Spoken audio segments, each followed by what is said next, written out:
Assalamualaikum warahmatullahi wabarakatuh. Kali ini kita akan belajar tentang Forex. Jadi Forex ini adalah singkatan dari Foreign Exchange. Jadi sebelum saya menjelaskan apa itu Forex, saya akan menjelaskan terlebih dahulu apa itu falas. Karena dalam definisi Forex ada yang namanya falas. Jadi falas itu adalah mata uang yang diakui dan digunakan sebagai alat pembayaran dalam perdagangan internasional. Jadi seperti rupiah, dolar, euro, dan lain-lain. Kemudian forex, apa itu forex? Jadi forex ini adalah transaksi pertukaran falas. Jadi kalau kalian melakukan transaksi jual beli mata uang suatu negara terhadap mata uang yang lain itu namanya forex. Nah, sebenarnya forex ini trading atau investing? Coba dijawab. Forex itu trading atau investing? Jadi kalau ditanya ada pertanyaan seperti ini sebenarnya juga masih menjadi perdebatan di antara para pakar, di antara para praktisi ya. Tapi kalau coba saya simpulkan ya, kalau ada yang bilang forex itu trading, benar. Ada yang bilang forex itu investasi juga benar. Karena kenyataannya pada prakteknya ada yang melakukan transaksi forex itu dalam waktu yang singkat, ya kurang dari 1 hari. Ada yang melakukan transaksi forex itu dalam waktu yang cukup lama, jangka panjang. Jadi bisa berhari-hari, berminggu-minggu, bahkan berbulan-bulan. Ya. Jadi yang jawab trading benar, yang jawab investasi juga benar. Jadi kita nggak perlu perdebatkan masalah ini, ya, karena ini juga masih diperdebatkan oleh banyak pakar. Oke, siapa partisipan dalam forex market? Yang pertama ada individu, saya, kalian, ya, dan orang yang lain individu atau disebut juga sebagai trader retail, ya. Kemudian yang kedua adalah broker. Kemudian ada perusahaan. Perusahaan ini bisa multinational company, di mana dalam proses supply chain-nya dia butuh mata uang asing. Dia mau beli bahan baku, dia perlu mata uang asing untuk membayar pada supplier. Atau juga perusahaan di bidang forex seperti money changer gitu ya. Mereka butuh mata uang asing untuk diperjualbelikan. Dan juga ada bank, bank umum, juga bank sentral. Bank sentral ini yang mewakili pemerintah. Nah, dalam forex ada istilah yang namanya kurs. Kurs itu nilai tukar. Jadi ini yang biasanya orang awam tuh keliru, ya, antara kurs beli dan kurs jual. Jadi kalau kita mau membedakan, kalau kita mau melihat kurs beli dan kurs jual, kita harus melihat dari sisi bank atau money changer. Jadi kurs beli itu adalah kurs yang digunakan ketika bank itu ingin membeli falas kepada kita. Jadi ceritanya kita mau jual mau jual falas, mau jual mata uang asing. Nah, bank ini mau beli uang kita dengan nominal berapa? Itu namanya kurs beli. Sedangkan kurs jual itu kurs yang digunakan jika bank atau money changer itu ingin menjual falas kepada kita. Jadi ceritanya kita mau beli mata uang asing. Nah, si bank itu mau jual dengan harga berapa kepada kita? Itu namanya kurs jual. Jadi ilustrasinya adalah seperti ini. Jadi katakanlah Ronaldo ini mau membeli atau mau menjual, maksud saya mau menjual $1.000. Ya.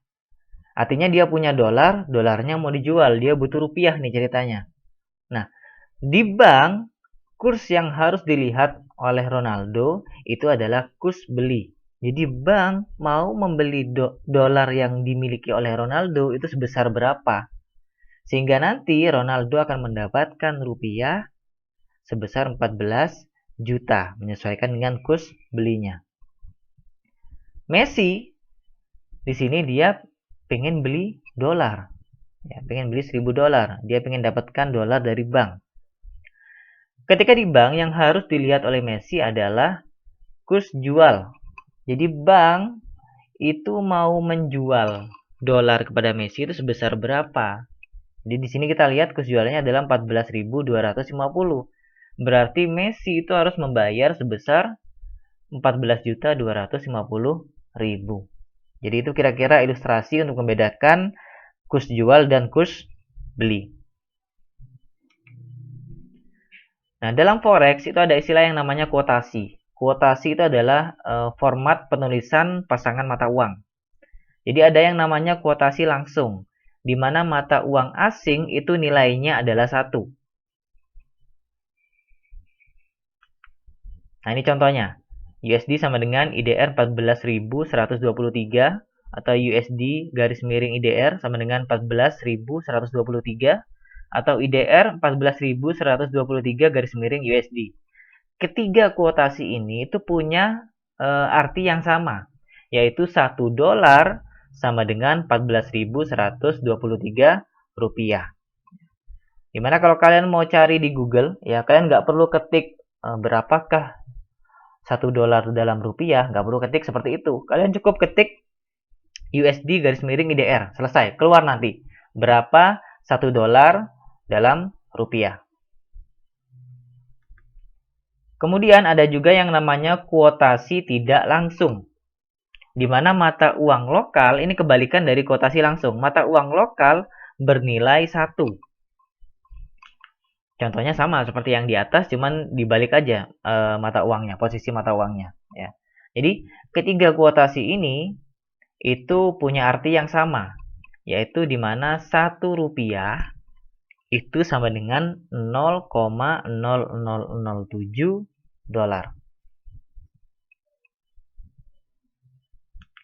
Kemudian ada juga yang namanya kuotasi USD dan kuotasi BITS. Jadi kuotasi USD, karena kan USD ini menjadi mata uang yang paling banyak dibutuhkan, ya, sehingga ada yang namanya kuotasi USD, di mana USD ini selalu dijadikan sebagai mata uang referensi. Jadi misalnya Japanese Yen terhadap USD, ya, atau Euro USD dan sebagainya. Kemudian ada yang namanya kuotasi BITS. Jadi kuotasi ini menunjukkan kurs beli dan kurs jual. Jadi misalnya USD IDR itu 14.000 sekian, garis miring 557. Jadi kalau ditulis seperti ini, berarti yang berbeda hanya 3 angka di belakang. Ya. Tapi kalau ditulis misalnya hanya 57, berarti yang berbeda hanya 2 angka di belakang. Atau ada juga yang ditulis lengkap. Jadi 14.413 garis miring 14.557. Keduanya sama. Oke, kita lanjut. Oke, jadi forex itu bisa dibedakan menjadi 2. Forex yang konvensional dan trading forex online. Kita akan bahas satu persatu. Saya akan bahas forex konvensional terlebih dahulu. Jadi saya coba akan kasih ilustrasi apa itu forex konvensional. Jadi katakanlah Pak Ijo ini memprediksi 3 bulan ke depan USD akan menguat cukup signifikan. Berarti 3 bulan ke depan rupiah akan terdepresiasi. Sehingga hari ini Januari 2021 Pak Ijo memutuskan untuk membeli 1.000 dolar. Dia datang ke bank, dia lihat ternyata rate-nya itu ada di angka 10.350, sehingga modal yang harus dibayarkan disetorkan kepada bank adalah sebesar 10.350.000. Nah, ternyata prediksi Pak Ijo itu benar. Pada bulan April 2021 dolar itu menguat. Ya, jadi harganya itu meningkat pada rate 1.500. Sehingga pada bulan April, ya, karena prediksinya Pak Ijo itu peningkatannya pada bulan ketiga dan dia nggak tahu pada bulan berikutnya itu akan meningkat atau menurun, ya. Sehingga pada bulan April dia putuskan untuk menjual kembali dolar yang dia punya pada rate 1.500. Berarti pada April 2021 Pak Ijo itu akan memperoleh uang sebesar 11.500.000. Selisihnya antara ini dan yang atas ini itu berarti merupakan keuntungan yang didapatkan oleh Pak Ijo. Nah, kalau kita lihat di ilustrasi ini berarti bisa kita simpulkan bahwa kerugian itu tidak akan melebihi modal awal. Jadi katakanlah ternyata prediksinya Pak Ijo itu keliru. Jadi USD itu melemah ya. Berarti nanti kerugiannya itu nggak akan sampai menghabiskan modal. Jadi nggak mungkin dolar tuh sampai nilainya 0 tuh nggak mungkin, ya. Kemudian butuh waktu yang lama untuk mendapatkan keuntungan. Di contoh kasus ini butuh waktu 3 bulan baru si Pak Ijo ini dapat keuntungan. Keuntungannya bisa berapa nih? Sekitar 1 jutaan ya kira-kira. Kemudian untung besar jika modal besar. Jadi katakanlah Pak Ijo ingin dapat keuntungan yang lebih besar, otomatis modalnya dia juga harus lebih besar. Jadi kalau di sini contohnya dia beli $1.000, kalau pengen keuntungannya lebih besar lagi, dia mungkin harus beli $1 juta, gitu misalnya. Itu adalah yang bisa kita simpulkan dari ilustrasi konvensional ini. Atau mungkin Pak Ijo itu beli dolar, tujuannya dia mau buka money changer gitu ya, penukaran uang, sehingga dia bisa ngambil keuntungan dari selisih dia jual mata uang asing kepada nasabahnya gitu ya. Kemudian kalau kalian ke bank, transaksi forex itu ada 3 macam, ada tot, tom, dan spot. Today, tomorrow, dan spot ya. Kalau tot today itu berarti kalau kalian transaksi hari ini, penyerahannya juga hari ini. Kalau tom, transaksinya hari ini, penyelesaiannya atau penyerahannya itu baru besok. Spot, kalian transaksi hari ini, penyerahannya adalah lusa. Itu bedanya tot, tom, dan spot. Jadi katakanlah tanggal 1 Januari, nasabah A itu beli 10.000 USD dengan kurs spot. Jadi kalau kalian beli mata uang asing ya, kurs yang berlaku pada saat itu, pada saat kalian transaksi, itu namanya adalah kurs spot. Rate-nya adalah 8.800. Jadi kalau kita sesuaikan dengan definisi ini, berarti untuk tot, jadi katakanlah nasabah A ini menggunakan transaksi tot, dia akan menerima uangnya itu pada tanggal 1 Januari. Jadi sesuai dengan tanggal transaksinya. Jadi di rekening dolarnya dia itu akan dikredit 10.000 USD, kemudian di rekening rupiahnya dia itu akan di debit 88 juta ya. 88 juta dapat dari mana? Ya dari 8.800 dikalikan dengan 10.000 dolar. Kan dia kebutuhannya 10.000 dolar. Oke, berarti kalau Tom, kalau dia melakukan transaksi Tom, uangnya baru diterima pada tanggal 2 Januari. Kalau spot berarti uangnya baru diterima pada tanggal 3 Januari. Kemudian ada istilah yang namanya hedging atau lindung nilai. Ada forward, swap, dan option. Ya. Sebenarnya hedging ini juga merupakan transaksi. Ya. Cuman karena di dalam transaksinya itu terdapat fitur atau terdapat fasilitas yang melindungi nilai dari mata uang itu sendiri, maka dia diklasifikasikan menjadi sebuah hedging. Jadi forward, swap, dan option itu juga merupakan transaksi. Jadi forward itu apa? Jadi kalau forward itu penerimaannya lebih dari 2 hari kerja, di mana kurs yang digunakan adalah kurs forward. Swap, nah kalau swap itu sebuah kontrak. Ini semuanya itu sama ya, baik forward, swap, dan option ini sama-sama adalah sebuah kontrak atau perjanjian transaksi mata uang asing falas. Jadi kalau swap itu transaksi jual. Jadi katakanlah kalau di awal dia menjual, kemudian ada perjanjian berapa pekan ke depan, berapa bulan ke depan, atau berapa lama gitu ya, dia akan membeli. Atau kebalikannya, di awal dia membeli, kemudian menjual atau membeli ya. Jadi nanti ceritanya kalau swap ini kan bisa dibilang dia adalah perpaduan antara spot dan forward. Jadi katakanlah dia mau beli dan jual, berarti di awal dia beli dengan kurs spot. Kemudian katakanlah dia kontraknya 3 bulan, berarti 3 bulan ke depan setelah jatuh tempo dia jual dengan kurs forward. Ya. Kemudian option. Nah, option itu mirip seperti forward, cuman bedanya nanti di akhir itu akan ada opsi. Jadi katakanlah push forward, kalau kita di forward ya kan kita harus menggunakan push forward. Ternyata kalau di option kita bisa memilih nih. Katakanlah sudah jatuh tempo dan ternyata yang menguntungkan itu bukan push forwardnya.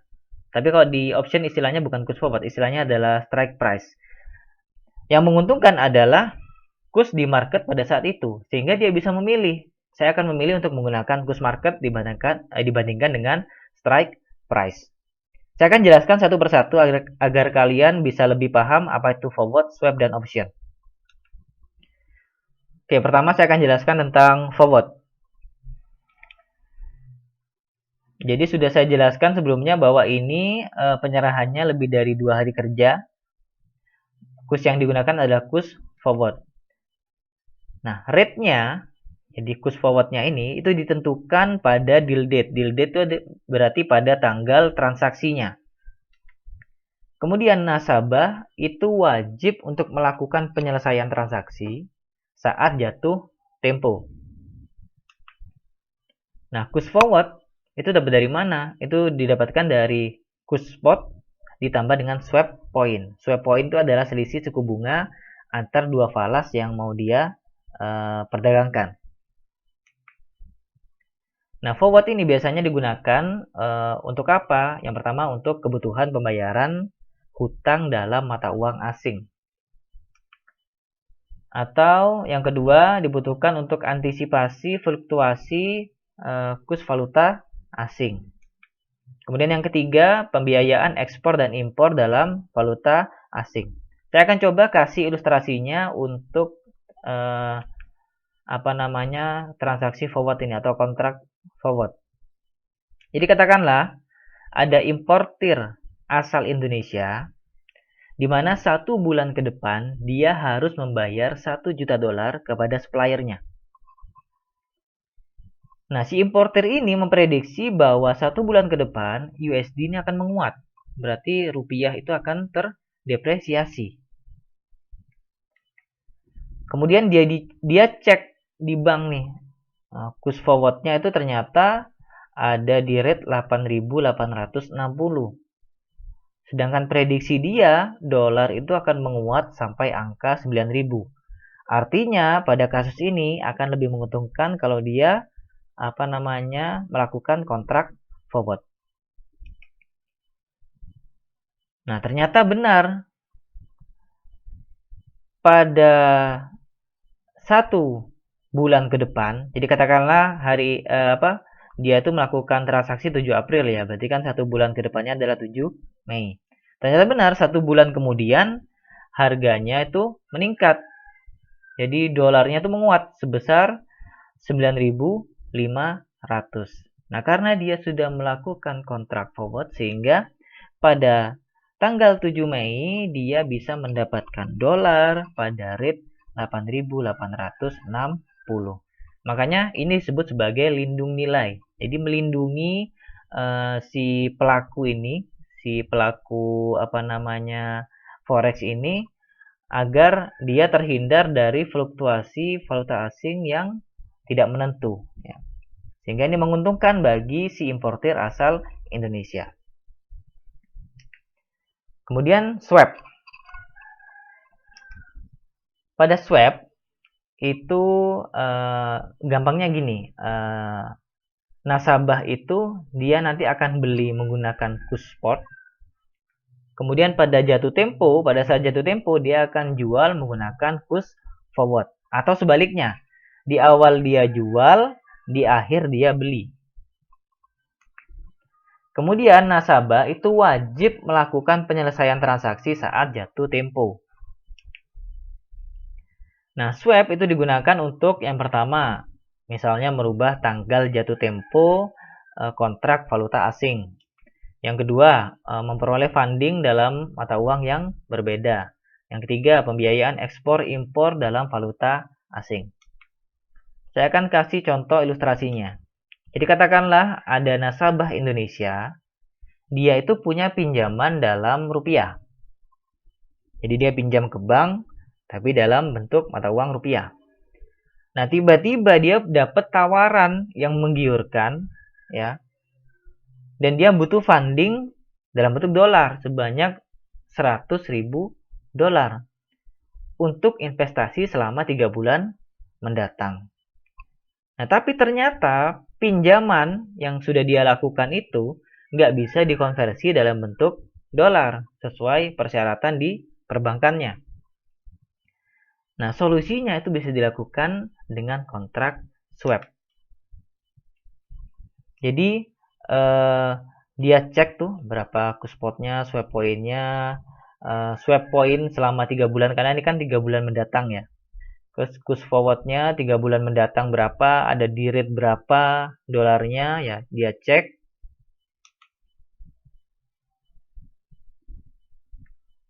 Sehingga dia kan butuh dolar. Ceritanya dia ini butuh dolar karena dia mau investasi. Dia butuh uangnya, dolarnya. Dia mau investasi. Ketika dia melakukan transaksi swap, ya, transaksinya dilakukan pada tanggal 7 April, katakanlah dia kontrak di sini, berarti 2 hari kerja dia akan menerima dolar sesuai dengan keinginannya dia, 100.000 dolar menggunakan kurs spot. Jadi kurs spotnya yang berlaku adalah berapa ini? 8.800. Oh, ini keliru ini saya ya. Ini nasabah beli, berarti ini kursnya yang 8.810 yang di sini harusnya. Ya, 8.810.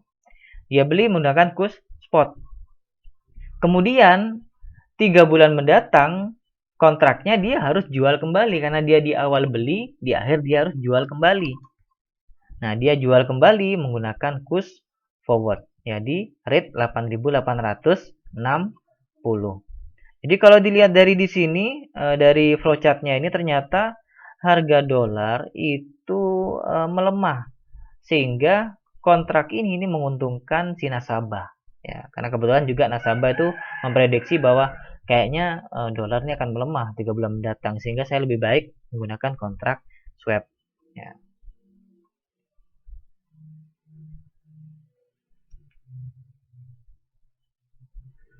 Selanjutnya adalah option. Jadi pada kontrak option ini nasabah wajib membayar premi di awal. Ya, biasanya sebesar berapa persen dari dia mau transaksi berapa, gitu ya. Terus kurs strike-nya itu ditentukan pada deal date, pada saat transaksi.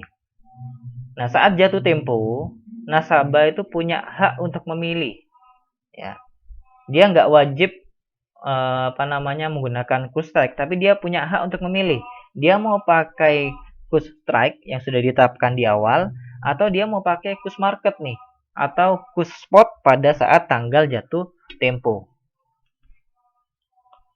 Jadi option ini biasanya digunakan untuk mengantisipasi fluktuasi kurs falas, kemudian pembiayaan ekspor impor falas, kemudian fleksibilitas, ini yang membedakan yang ketiga dengan forward, fleksibilitas pilihan kurs saat jatuh tempo. Jadi katakanlah contoh kasusnya sama seperti contoh kasus forward, bedanya adalah yang hijau. Ya, jadi importer asal Indonesia, dia 1 bulan ke depan harus bayar 1 juta dolar kepada supplier. Nah, importer itu memprediksi 1 bulan ke depan USD akan menguat. Tapi di sisi lain, dia juga pengen fleksibilitas nih, karena dia khawatir dia salah prediksi. Prediksinya dia menguat, ternyata dolar melemah gitu. Jadi dia pengen fleksibilitas. Caranya gimana? Caranya dia menggunakan kontrak option. Jadi dia cek di bank preminya sekian, kurs spotnya di awal 7 April itu sekian, kemudian kurs strike-nya untuk 1 bulan ke depan adalah 9.000. Nah, nanti kan kemungkinannya ada 2. Prediksinya importer ini benar atau prediksinya itu keliru. Kalau prediksinya benar, berarti nanti flowchart-nya akan berjalan ke atas. Artinya apa? Artinya USD menguat. Kalau prediksinya keliru, USD akan melemah, yang warna biru. Berarti ada dua skenario. Skenario yang pertama, ketika harganya itu sesuai dengan prediksi si importir. Jadi harganya menguat dari 8.000 berapa ini? 8.810 menjadi 9.500. Nah, ketika terjadi seperti ini, skenario yang pertama, berarti nasabah itu pasti akan membeli USD pada rate 9.000, berarti menggunakan kurs strike. Artinya apa? Artinya dia mengeksekusi option yang dia beli. Kemudian skenario kedua, harganya nggak sesuai prediksi. Dolar itu melemah. Dia turun sampai angka 8.000. Artinya pada saat ini, pada skenario yang kedua, nasabah itu akan membeli dolar pada rate 8.000 karena lebih menguntungkan daripada kurs strike. Ya. Jadi nasabah tidak mengeksekusi option dan dia membeli pada kurs market.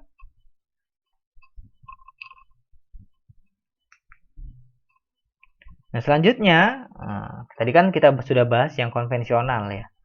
Sekarang kita bahas trading forex online. Nah, karena ini online, otomatis butuh yang namanya platform trading forex. Nah, jadi biasanya platform trading yang digunakan, yang umum digunakan dan memang paling banyak digunakan adalah MetaTrader. Jadi ada MetaTrader 4, ada MetaTrader 5. Dan yang paling banyak digunakan saat ini adalah MetaTrader 4. Jadi platform ini itu menghubungkan antara trader dan broker. Jadi kita sebagai trader ini, ya trader retail ini, saya, kalian itu nggak bisa langsung terkonek ke pasar forex. Jadi harus melalui yang namanya broker. Jadi kita perlu perantara namanya broker. Jadi semua itu difasilitasi oleh broker. Platformnya, kemudian fasilitas-fasilitas yang lain itu semua yang menyediakan adalah broker. Nah, karena kita memerlukan broker untuk masuk ke pasar forex, artinya kita jangan sampai salah pilih broker. Karena faktanya ada broker yang nakal, dan ada broker yang dia jujur gitu ya. Jadi kalau di Indonesia, regulatornya itu adalah Bapepti. Jadi kalian bisa cek di sana broker-broker kita yang terregulasi di Bapepti itu siapa saja. Karena fungsi dari regulator itu kan dia mengawasi, mengontrol, membuat regulasi, membuat aturan sehingga broker ini tidak bisa berbuat curang atau nakal kepada kita. Dan regulator itu di setiap negara itu bisa jadi berbeda-beda ya.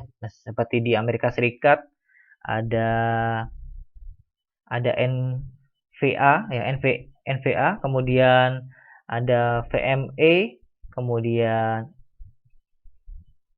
ada FCA, kemudian ada ASIC ya, kemudian ada SISEC di Siprus. Jadi setiap negara itu punya regulator yang berbeda-beda. Yang menarik ini yang Siprus karena biasanya kalau trader lokal kita itu mau memilih broker internasional, bukan broker lokal, mereka tuh biasanya pilih broker-broker yang ada di Siprus. Karena di Siprus itu broker itu seperti kantor bank ya. Jadi setiap berapa ratus meter itu ada broker, setiap berapa 1 kilometer ada broker, bahkan ada broker tuh yang bertetangga. Karena saking banyaknya broker yang ada di sana. Jadi penting untuk kita mengecek broker kita sudah terregulasi di mana. Sehingga ada yang mengawasi broker tersebut. Jadi kalau broker ini nakal, suatu saat ada temuan nakal, jadi akan dicabut izinnya oleh si regulator.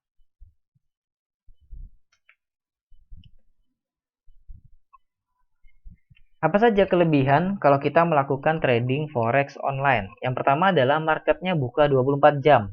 Beda kalau kita konvensional. Bank tutupnya jam berapa? Jam 4 mungkin ya, jam 3 ya. Money changer mungkin lebih malam lagi, jam 7 atau jam 8. Tapi kalau kita trading forex online, itu marketnya buka 24 jam. Dari Senin pagi sampai Sabtu dini hari waktu Indonesia Barat. Jadi kita bebas untuk memilih waktu trading. Kemudian biaya transaksinya itu relatif kecil. Jadi spread itu adalah selisih antara bid dan ask. selisih antara kurs jual dan kurs beli, ya. Jadi itu merupakan komisi yang didapatkan oleh broker setiap transaksi yang kita lakukan. Jadi kurang lebih 1 pip, tapi juga kadang ada beberapa broker tuh yang komisinya ya lebih dari 1 pip. Apalagi di beberapa pasangan mata uang itu biasanya berbeda. Jadi antar pasangan mata uang itu bisa jadi komisinya berbeda. Ada yang 10 pip, 20 pip, ada yang rendah, ada yang hanya 1 pip. Jadi berbeda antar broker, juga berbeda antara pasangan mata uang. Kemudian kita juga bisa take profit, ambil keuntungan saat harga naik maupun harga turun. Jadi prinsipnya kita buy, kita beli sebelum harga naik, dan kita sell, kita jual sebelum harga turun. Kemudian kelebihan yang lain, ada yang namanya leverage. Jadi dengan modal kecil kita bisa melakukan transaksi yang besar. Lah kok bisa? Ya karena ada namanya leverage. Leverage ini kalau bahasa Indonesianya adalah daya ungkit. Jadi sederhananya leverage ini broker itu meminjami kita uang. Jadi katakanlah kita pakai leverage 1:2, ya.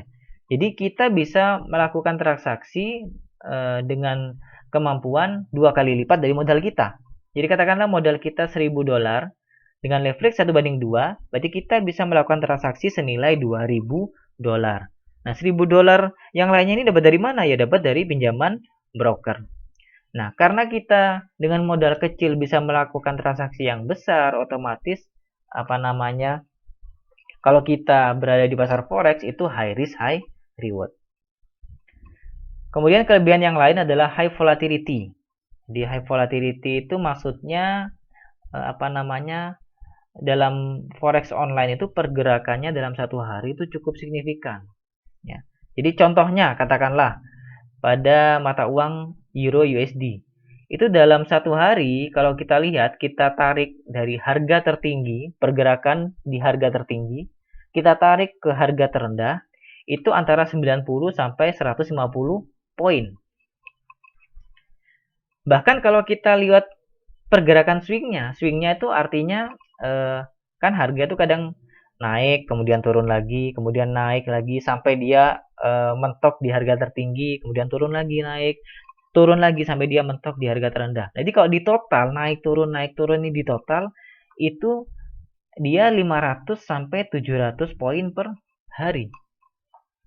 Ini yang disebut dengan high volatility. Artinya pergerakan sebanyak ini itu harusnya trader itu bisa mengambil keuntungan dari sana. Masa pergerakannya sebanyak ini kita nggak bisa ambil keuntungan? Logikanya seperti itu. Kemudian pasar forex itu sangat liquid. Jadi kapanpun kita beli, pasti ada yang menjual. Kapanpun kita jual, pasti ada yang membeli. Gitu juga sebaliknya, ya. Itu yang makanya disebut pasar forex itu sangat liquid.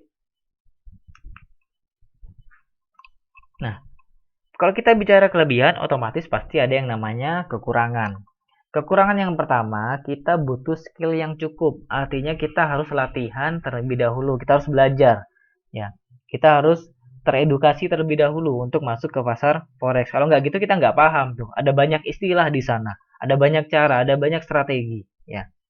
Kemudian yang kedua, perlu pemahaman manajemen risiko. Karena pasar forex ini high risk high reward, ya. Jadi dia volatility-nya tinggi, ya, dan sebagainya. Kalau kita psikologinya itu nggak matang, kita bisa rugi terus di forex karena kita terlalu bernafsu untuk mendapatkan profit. Kemudian yang ketiga, kerugian. Berbeda dengan konvensional, kalau di online kerugiannya bisa menghabiskan seluruh modal kita, ya. Atau disebut kalau di istilahnya forex itu margin call.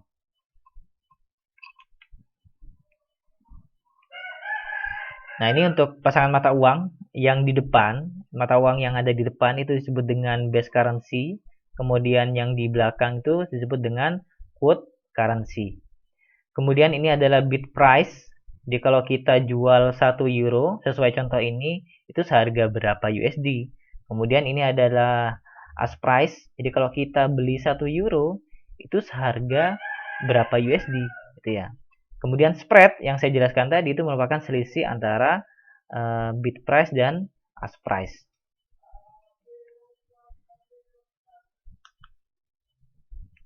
Jadi dalam pasar forex itu ada sesi marketnya, ya. Jadi ada 4 sesi, ada sesi market Sydney, Tokyo, London, dan New York. Sydney itu bukanya jam 4 pagi sampai jam 1 siang. Tokyo itu bukanya jam 7 pagi sampai jam 4 sore. London itu bukanya jam 2 siang sampai jam 11 malam. New York itu bukanya jam 7 malam sampai jam 4, jam 5 ini ya, sampai jam 5. Nah, ini sesi ini yang saya jelaskan tadi itu ketika posisinya DST on. Saya akan jelaskan di slide selanjutnya tentang DST on. Jadi apa itu DST on? Jadi DST itu adalah Daylight Saving Time. Jadi wilayah subtropis, Eropa, Amerika, Australia itu akan mengalami pergeseran 2 kali dalam setahun. Pergeseran waktu ya. Kan ada musim dingin, ada musim panas. Nah, jadi waktunya akan maju 1 jam ketika DST-nya on. Jadi kalau DST-nya off, dia mundur 1 jam. Jadi katakanlah kalau ini DST-nya off, kan ini on nih. London bukanya jam 2. Kalau dia off, London bukanya jam 3. Karena ada pergeseran waktu. Jadi katakanlah, nah nih kalau di sesi London, kalau ketika DST on Maret sampai November, GMT-nya itu plus 1. Ya, kalau sudah off November Maret itu plus 0. Jadi tanggalnya itu nggak tentu. Nggak selalu 1 Maret tuh on.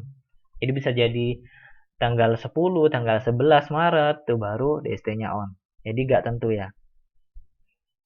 Jadi kalau kalian mau tahu jam market ini secara real time, kalian bisa lihat di websitenya Forex Factory.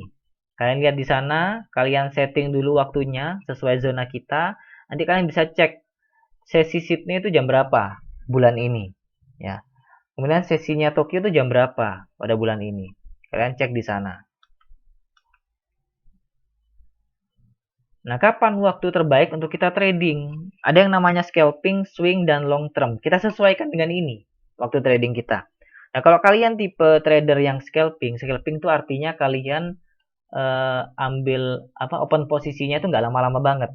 Bisa jadi cuma 5 menit, 10 menit, 30 menit, nggak sampai 1 jam lah. Atau paling lama 1 jam lah scalping itu ya. Nah, kalau swing itu lebih lama lagi, cuman ya nggak sampai lewat hari, jadi kurang dari 1 hari. Bisa jadi kalian buka posisi 2 jam, 3 jam, dan sebagainya. Nah, kalau long term itu kalian bisa buka posisi ya, transaksinya dipertahankan sampai berhari-hari, sampai berminggu-minggu, atau mungkin berbulan-bulan. Jadi kita sesuaikan dengan ini. Jadi katakanlah kalian tuh tipe yang scalping ya, atau istilahnya kalian tuh sebagai scalper. Jadi saran saya kalian melakukan open posisi atau melakukan transaksi pada sesi Sydney dan Tokyo. Jadi sesi Sydney dan Tokyo itu ada di sini. Jadi yang pink ini adalah sesi Sydney, yang kuning ini adalah sesi Tokyo. Jadi ini open, ini close, ini open, ini close ya. Jadi saran saya kalau kalian tipe scalping, jadi ambil profitnya itu sedikit-sedikit ya, mungkin 10 pips langsung close posisi, atau 5 pips langsung close posisi. Itu lebih baik kalian bermainnya ketika sesi Sydney dan Tokyo.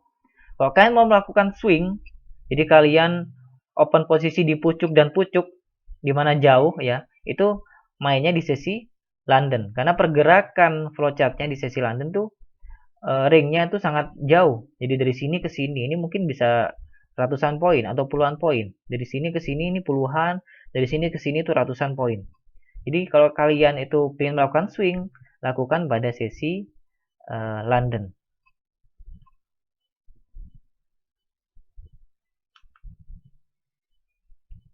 Nah, karena forex online itu punya kekurangan, salah satunya adalah modal kita bisa habis, ya, margin call modal kita tuh jadi 0.